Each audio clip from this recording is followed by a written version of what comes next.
Hai teman-teman, perkenalkan nama saya Cynthia Rompas, mahasiswa dari Universitas Pembangunan Indonesia Manado, Fakultas Hukum.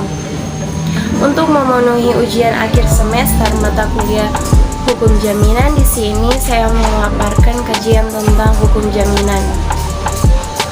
Pengertian hukum jaminan. Hukum jaminan terdiri dari dua kata, yaitu hukum dan jaminan. Hukum menurut Suidikno Mortikusumo adalah keseluruhan kumpulan peraturan-peraturan atau kaidah-kaidah dalam suatu kehidupan bersama. Keseluruhan peraturan tingkah laku yang berlaku dalam suatu kehidupan bersama yang dapat dipaksakan pelaksanaannya dengan suatu sanksi. Sedangkan pengertian tentang jaminan adalah rumusan atau definisi yang tegas tentang jaminan tidak ditemukan dalam kitab undang-undang hukum perdata. Namun, berdasarkan pendapat pakar hukum jaminan dapat diartikan sebagai suatu yang diberikan debitur kepada kreditur untuk menimbulkan keyakinan bahwa debitur akan memenuhi kewajiban yang dapat dinilai dengan uang yang timbul dari suatu perikatan. Berikut jenis-jenis hukum jaminan.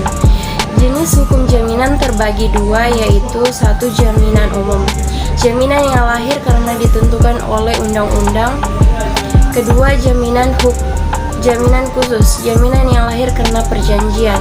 Jaminan khusus dibagi menjadi dua, jaminan kebendaan, jaminan yang berupa hak mutlak atas suatu benda yang mempunyai ciri-ciri, yaitu mempunyai hubungan langsung atas benda dari debitur, dapat dipertahankan terhadap siapapun, selalu mengikuti bendanya, dan dapat diperalihkan jaminan. Berikut perorangan. Jaminan yang menimbulkan hubungan langsung dan perseorangan hanya dapat dipertahankan terhadap debitur, terhadap harta kekayaan debitur semuanya. Berikut asas-asas hukum jaminan. Yang pertama, asas publiktif, yaitu asas bahwa semua hak baik hak tanggungan, hak fidusia, dan hipotek harus didaftarkan. Kedua, asas delictit, yaitu bahwa hak tanggungan, hak fidusia, dan hipotek hanya dapat dibebankan atas perincial atau asas barang-barang yang sudah terdaftar atas nama orang-orang tertentu. Ketiga, asas tak dapat dibagi-bagi, yakni asas dapat dipinya utang tidak dapat mengakibatkan dapat dibaginya hak tanggungan, hak fidusia, hipotek, dan gadai walaupun telah dilakukan pembayaran sebagian. Keempat, hak inbensitali, yaitu barang jaminan gadai harus berada pada penerimaan gadai. Yang kelima, asas horizontal, yaitu bangunan dan tanah bukan merupakan suatu kesatuan. Hak ini dapat dilihat dalam penggunaan hak pakai, baik tanah negara maupun tanah hak milik. Bangunannya milik dari yang bersangkutan atau pemberi tanggungan, tetapi tanahnya milik orang lain berdasarkan hak pakai. Berikut fungsi jaminan. Secara yuridis, fungsi jaminan adalah untuk memberikan kepastian hukum pelunasan hutang di dalam perjanjian hutang piutang atau kepastian realisasi atau prestasi dalam suatu perjanjian dengan mengadakan perjanjian penjaminan melalui lembaga-lembaga jaminan yang dikenal dalam hukum Indonesia. Hak-hak jaminan. Hak-hak jaminan Sicherheitsrechten adalah hak and right yang memberikan kedudukan yang lebih baik daripada kreditur-kreditur lainnya.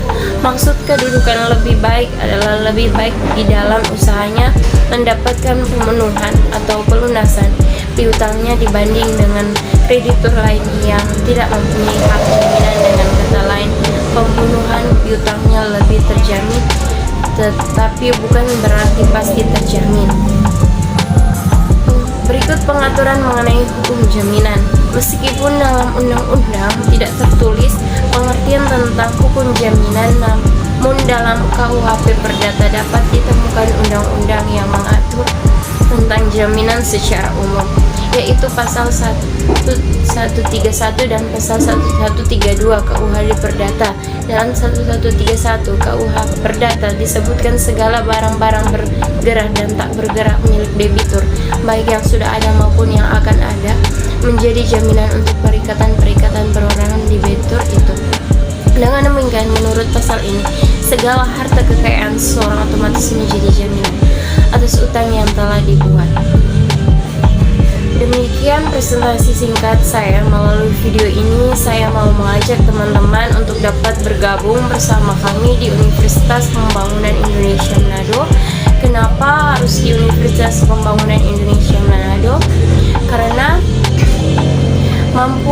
di sini mampu bersaing, biaya kuliah terjangkau dan beasiswa bagi mahasiswa, sehingga tidak ada lagi alasan untuk teman-teman tidak dapat kuliah karena biaya, karena di Unri sudah menyediakan jalur beasiswa bagi mahasiswa.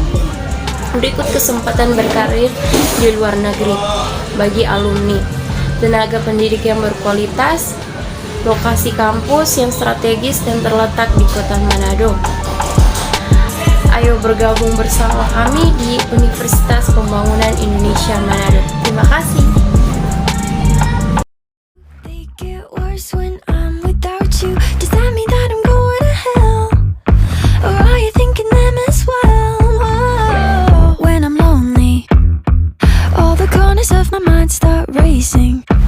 Things that should be kept in the basement, spend my time trying to erase them. But when you hold me in the fantasy, it's so convincing. I shouldn't think the things I'm thinking, but now I've gone and let them sink in. The more that I push them away, the more that you're stuck in my brain, the more I mentally undrained.